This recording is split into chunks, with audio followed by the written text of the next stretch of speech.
kawiti, kita niya, isdang yan. Bumili ako ng kamatis. Ala, hindi ko na hinugasan para kayo nag-aalboroto dyan. Bahala na sila. Gagayatin natin itong mga kamatis na ito. Bes, kumuha ka na lang ng plato, pabibigyan kitang kanin. Diyos ko, anong pinagkaiba sa kakainin mo pagkadami-daming pastang yan? Eh, aba. Ito'y luto ng Inga. Ay, ina ko. Ang luto ng Inga. Yan, mga kawiti. Tapos, ba't ka ako'y kumuha pa nun? Lagay natin dito yan. Ang kamatis na yan, mga kawiti. Masarap din ang magluto si Inga eh. Maniwala ako din, hindi naman siya nagluto noon. Ako'y wag niyang pinagyayabang. Sa tagal na ako ng kaibigan, hindi nagluluto yan. Ari mga kawiti, may kanin tayo. Talagay natin din eh. Bes, kung magbago ang isip mo, ari tinira kita ng kanin. Pagawa mo na yan. Teka lang. Ay? Tapos, Tinira mo ka na ka. tinira kita talaga bes ng kanin. Maghugas ka ng... Ay, huwag ka na maghugas ng kamay, bes. Tapos ito mga kawiti, lagyan natin tong kamatis ng konting toyo. Yan. Diba? Tapos, ito kasing munggo, pag binuksan ko yan, magtatalsikan yan, mga kawiti. Teka, nagnakaw ako ng sili doon sa tindahan. Nalagay ko din sa bulsa ko. Ari ang sili. Nalagay din natin din sa kamatis. Tapos, buksan natin aring munggo. Konti lang kakainin natin kanin kasi bigay natin kay Darwin yung iba. Tsaka tirang ko din siya ng munggo. At paborito din noon ang munggo eh. Yan mga kawiti. Kita nyo naman mga kawiti. O talagang basta Pilipino food kami din eh. Para kaming talagang may ampalaya pa ang munggo. Sarap. Tirang kitang munggo bes. Hindi ako pwede dyan inay. Hindi, kaunti lang. Ayoko. Ay siya, kumuha ka ng kamatis. Gusto mo talaga akong mahingkod lagi eh. Yan. Ay, yung karne na lang. Gusto mo karne? Ayun o. Kain na tayo mga kawiti. Bigyan ako ng isda. Bigyan mo na ako din ng isang isda. Yan. Yan. Baka ako'y masubuan pa nito. Kain na kayo mga kawiti. Eh, ang sarap. Kaya ito binili ni ate.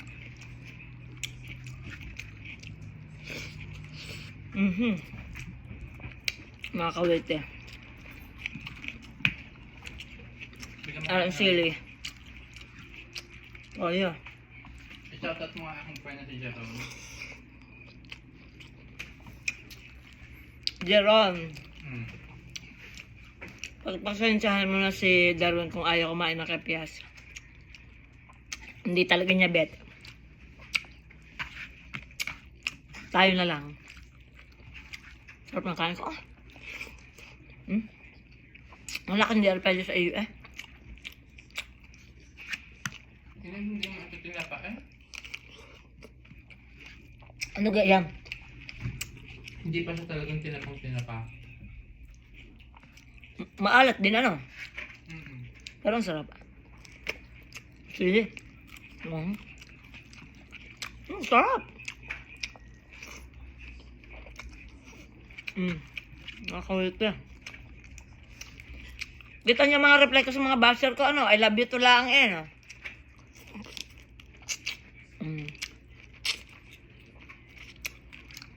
Diba? Salamat po sa lahat ng sumusuporta. May nag-message sa akin kanina. Sabi niya hindi daw pwedeng hindi ako papanuorin sa isang araw. At para daw siya maluluka. Basta ako daw nakakapagpatanggal ng kanyang pagod.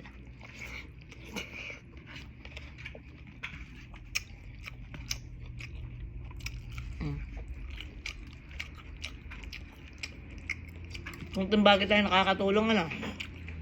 Ang tanong, sino nakakatanggal ng pagod ni Cavite? Si Sebi. Diba Sebi? Siyempre ang anak ko. Pagod ni Cavite eh. Makasamit eh. Masasamit si kawit. Ang sarap. Mga kawit, ang lutong. Yes, meron pa din ng ano. Itatago ko rin isda sa rep. Pwede pa rin.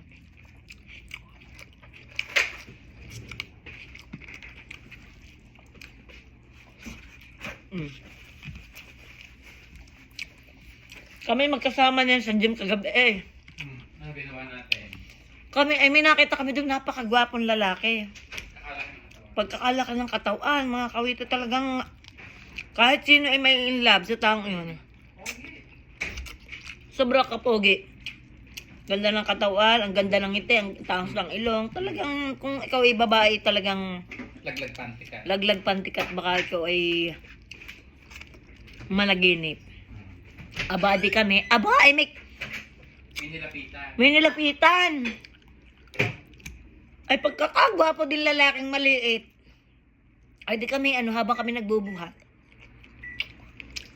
Naglaps na kami sa dami naming nabuhat kachichismis namin doon. Pinagmamasdan namin ay parang sila ay palitan ng number. Para silang gwapo. Kinikilig yung maliit. Kinikilig yung maliit. Kita ko pagka na ganyan yung maliit talagang natarak ang mata. Interest na yung arting-arte. Habol-habol namin eh.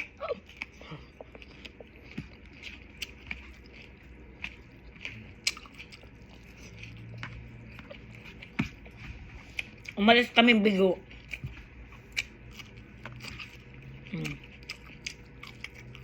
Kadami nga naman pogi doon. Ano? Oo Sa gym ba? na yun. Sa gym na yun. Nakita pa kami Pilipino doon. Dalawang babaeng ate. Kay ante. Tingin sa akin. Ano pang akin, luto ni Inga. Macaroni. Kanina pa yaklakan. Alas 7 pa lang ng umaga.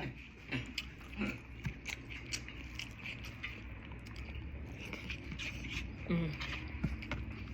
Parang best bukas pwede ko pa itong kainin at saka isda. Oo naman.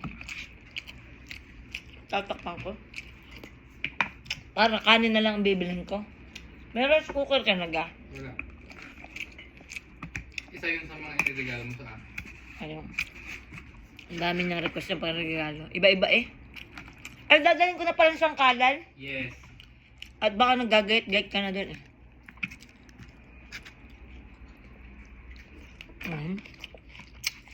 Ang sarap mga kaulit ka.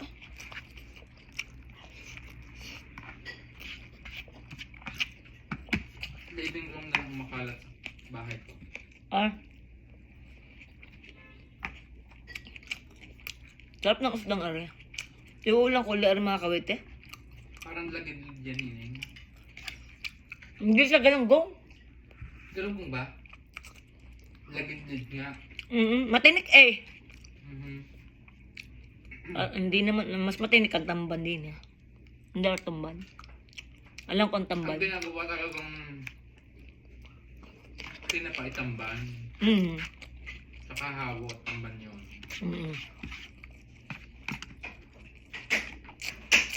Galing mga, kunin mo yung mga kalam niya sa inyo. Sa Sherman Oak. Oo. Magagamit natin yun eh. Mhm. At itatapon lang ng mga yun. Aba, padalay ng aking inay. Ay magagamit natin sa panahon ng karimlan. Sarap pa mga kawit eh. Naubos mo yung binigay ko sa'yo? Mhm.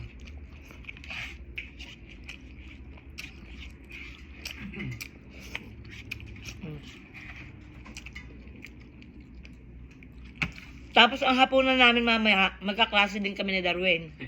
Kasi ayun yung tira namin dinner kagabi. Nag-dinner kami kagabi, nag-protein kami bumili kami ng mga karne. Ay may natira. Adi ayun. Ang amin dinali. Ari oh.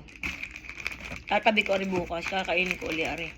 Para hindi na ako bibili. Unless tayo pupunta sa mag-i-in service ka, Oo nga pa. tatanong natin kay Inga. Kung tayo tuloy. Ay, teka lang. Webes na pala po. Ang sili tatago ko din. Ang bilis, webes na buka. Ano? Wala nang kitang basurahan. Well, kalabas ng talaga. Ang sarap papakin din na rin, malutong. Yung isang baso lang natin, dun pa rin sa labas talaga. Parang nakukuha na maglilinis. Yung puti. Mhm. Pwede.